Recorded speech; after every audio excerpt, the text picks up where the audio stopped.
Good afternoon. We are with John Ward, attorney of the state of California, graduate of Southern California University with a certificate in disability policy and a master's degree in administration from Northern Arizona University.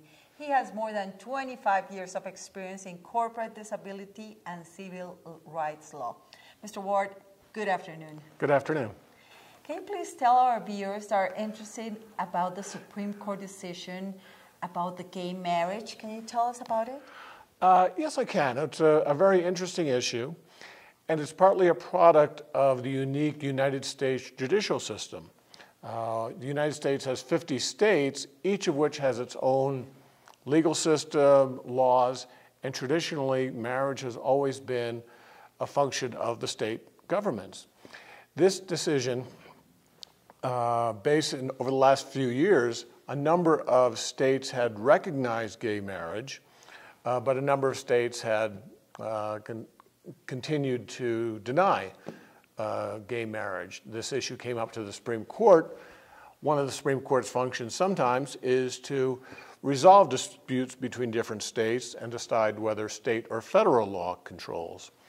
In this case, the Supreme Court decided that marriage was a fundamental human right and that a state could not restrict it without a compelling or important governmental interest, and that the states opposing gay marriage had not shown any compelling reason to deny gay marriage.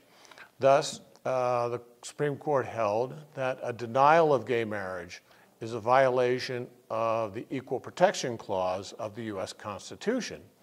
So in effect, it meant that gay marriage was legal throughout the United States as a result of this decision. Also, we have heard about the other Supreme Court decision about the Obamacare law. Can you explain to our viewers about it, please? Yes, that was also another interesting decision, and also partly a product of the United States system with the 50 states, because oftentimes the federal government, when it implements a new program, allows the states to implement them independently, adopt their own regulations specifically to enforce it and apply the law.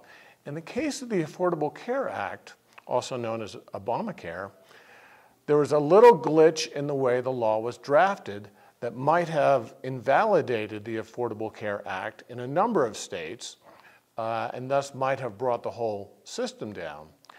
The Supreme Court basically said that Congress clearly intended the Affordable Care Act to apply in every state, and that this glitch in drafting should not invalidate the law. Thus, if this was Congress's intent, Congress could revise the law again if they wanted. But for now, the law is in effect. The law and applies in all 50 states.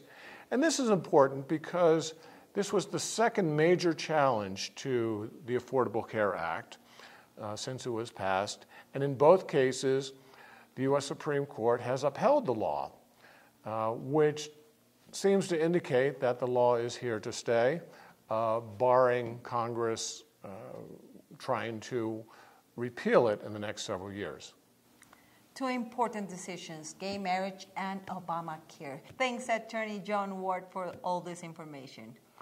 Well, thank you. It's been a pleasure being here. Okay, and that was the law report for this evening. We will be back after these messages.